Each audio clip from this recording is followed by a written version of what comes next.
Hello, friends. This is Dave Hurwitz, executive editor at ClassicsToday.com, here with the greatest recordings ever.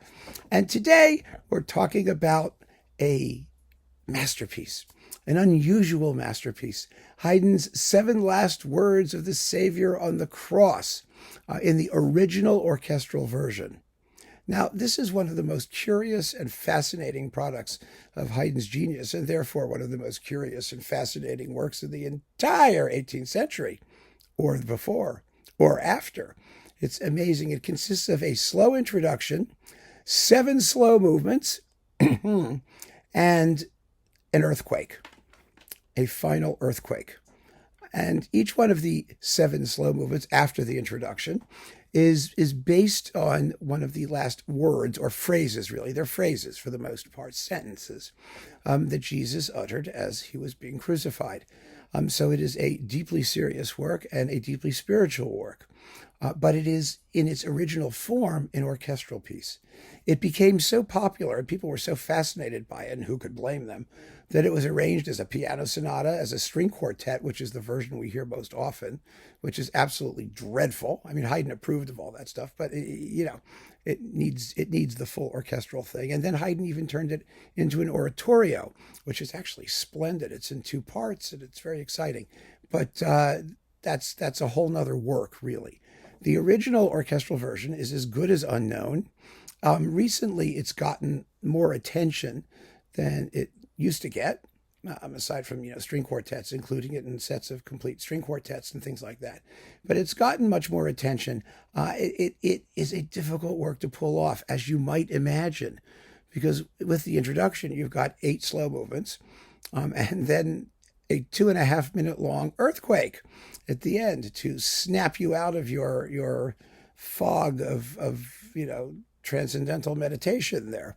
And it works very well. It's actually an incredibly well thought out piece, and the movements are extremely finely differentiated. They're not all the same slow tempo. Some of them are in major key, some of them are in minor, some of them are really beautiful and heartfelt, some of them are grim and as terrifying as music in the classical period ever got.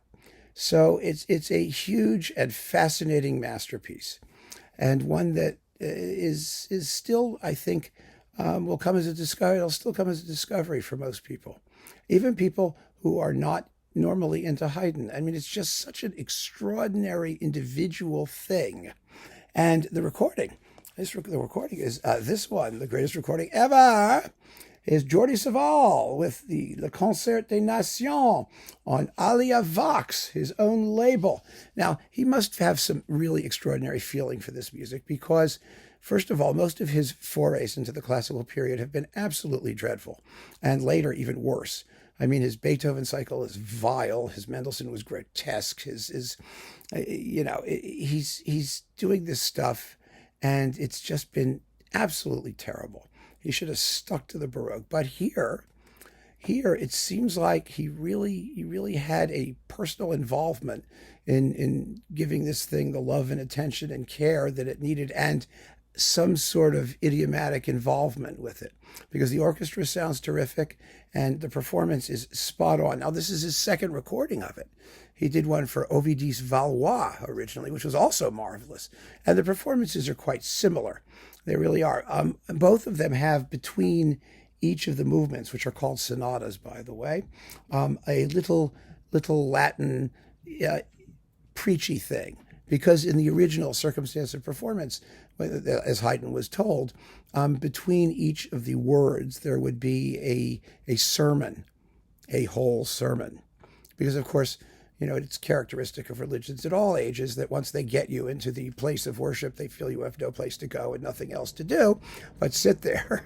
And so it must have been a very, very long, in the cave. It was in a cave, in the underground cave of which actually I think is where this was recorded, actually. The original spot, the Santa Cueva, I don't know where it is, in Cadiz or somewhere in Spain. Anyway, so I when I listen to this, leave out the evangelical preachy parts. I just skip them.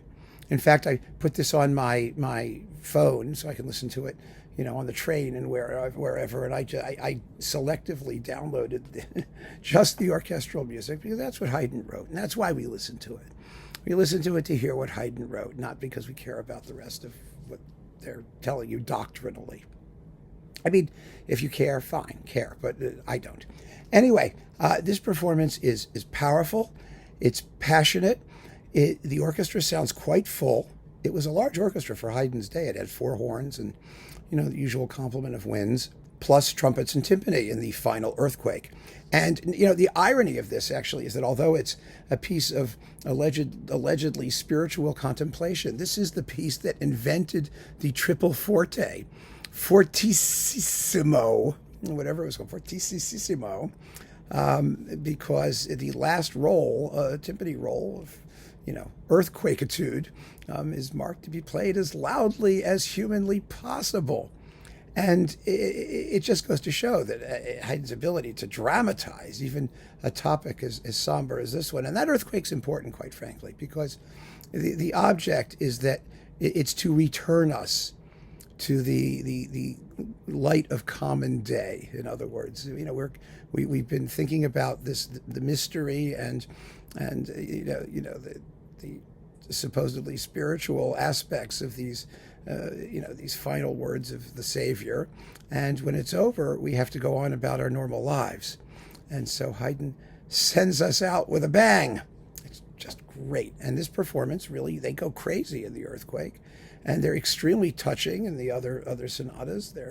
It's a beautiful performance, and I just listened to it because, first of all, I wanted to mention it because, first of all, Savall's gotten a lot of flack lately from me for his awful forays into later music, and I just think it's good to be able to mention the fact that he is a great musician, and he did make many, many, many fine records, of which this is for sure one of them. So keep on listening, friends. Thanks for joining me. Take care.